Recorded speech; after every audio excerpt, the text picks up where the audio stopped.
E agora sim, finalzinho da apresentação, como que a gente tem treinado para hipertrofia? Como que é o treinamento para hipertrofia? A primeira coisa, e uma das razões de lá no início eu ter mostrado um pouco da dissonância entre força e hipertrofia, é porque o treinamento para hipertrofia não é exatamente o mesmo para força. Primeiro que força a gente tem força máxima, potência, resistência de força, então cada um a gente treina de uma forma diferente. E para hipertrofia, que obviamente gerará ganho de força, mas costumamos fazer um treino que é específico para otimizar a hipertrofia. Primeiro, repetições. Quantas repetições fazendo? Hoje a gente sabe que mesmo poucas repetições, até muitas repetições, geram hipertrofia parecido.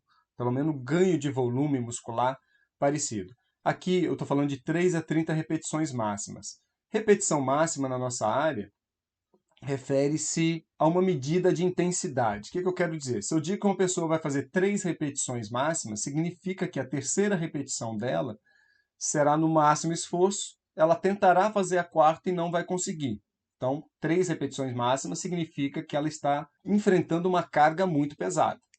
30 repetições máximas, ela vai fazer 30 repetições, obviamente chegando ali na 30ª, já está bem cansada, vai fazer a 30ª, vai tentar fazer a 31ª e não vai conseguir, por isso que a gente chama de 30 repetições máximas. Mas obviamente que a carga que essa pessoa está levantando é baixa, porque senão ela não faria 30 repetições.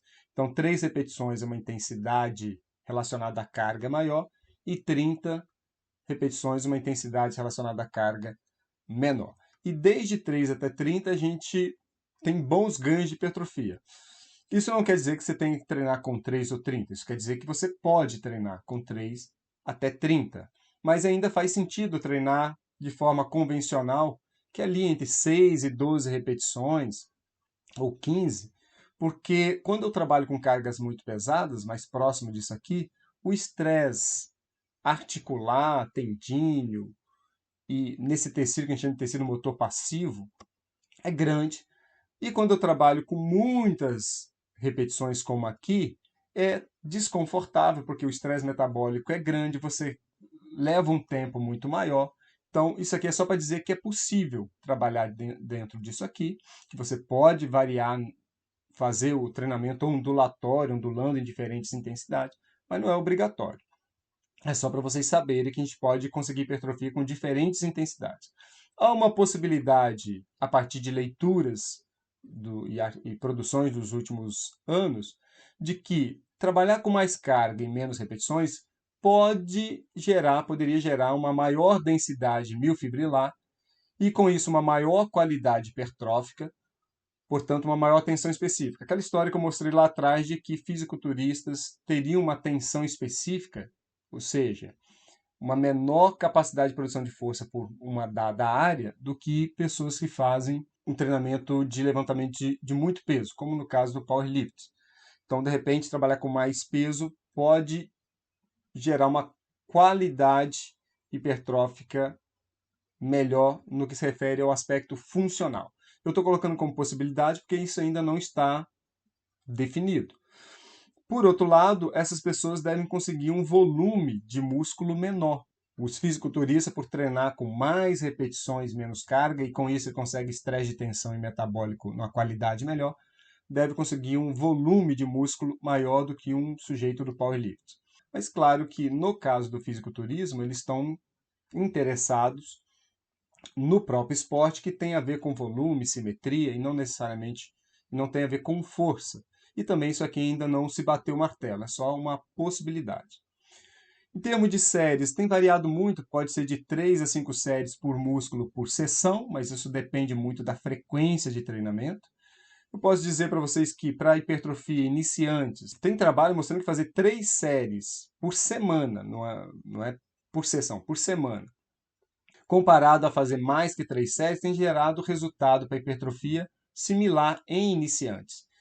O que eu estou chamando aqui, por exemplo, de 9 séries? O que seria 9 séries? Bom, nós temos lá muitos músculos para treinar. Vamos imaginar o peitoral. Então, para cada músculo de interesse, e o peitoral sendo um deles, eu vou fazer 9 séries na semana. Então, se eu vou treinar para o peitoral 9 séries na semana, então eu poderia colocar 3 séries para o peitoral na segunda, 3 na quarta, 3 na sexta, daria 9 séries. Para o iniciante, se você fizer uma série na segunda, uma na quarta e uma na sexta, ele já deve conseguir resultado parecido a fazer mais do que isso, para o iniciante. Então, para iniciantes, de modo geral, claro que tem aquelas variações que eu falei, gente responde mais, gente responde menos, e não precisa de muitas séries por semana. Intermediários são aquelas pessoas já treinadas há vários meses, alguns meses, fica algo em torno de 9 a 15 séries. E avançados, já estou incluindo inclusive fisiculturistas aqui, 15 a 25 séries aproximadamente. Algumas pessoas podem se beneficiar um pouco mais de séries do que isso, mas é uma minoria. A maioria é ficar por aqui, já será suficiente. Isso aqui, por exemplo, é um estudo recente, aqui de 2019, e ele dá uma dimensão para a gente disso. Nisso aqui, o que eles fizeram? O treinamento foi de 10 a 32 séries por semana. Começou lá no início do treinamento, foi um estudo de 6 semanas, começou com 10 séries e chegou no final com 32 séries. Eram jovens, já tinham experiência com o treinamento. O que a gente está vendo aqui? Algumas pessoas ganharam massa muscular, isso aqui é a área de seção transversa da fibra, então ganharam massa na fibra, ou pelo menos área de seção transversa, mas teve um punhado de gente que perdeu, teve gente que teve perda. Portanto, este número de séries aqui foi benéfico para algumas, mas foi maléfico para outras. Fez com que algumas entrassem no estado catabólico. Isso aqui é só um estudo, há vários outros sinalizando para a gente que, de modo geral, a coisa deve ficar mais ou menos por ali até 20 e pouco, embora há sim pessoas que podem se beneficiar um pouco mais, depende de um punhado de coisas. Velocidade do exercício. A gente trabalha com velocidade de conforto, que é sem se preocupar muito com que velocidade isso está indo, exceto a potência, que a gente sempre trabalha em máxima potência, quando está trabalhando com potência. O intervalo entre séries pode ser de 30 segundos até 3 minutos. Há muita discussão sobre isso, de qual seria o melhor intervalo. Tem gente sugerindo entre 60 segundos e 90 segundos, mas temos também trabalho mostrando que menos que isso gera boa hipertrofia, mais que isso gera boa hipertrofia também. Então isso aqui ainda é uma discussão, é algo que nos próximos anos a gente vai poder entender melhor.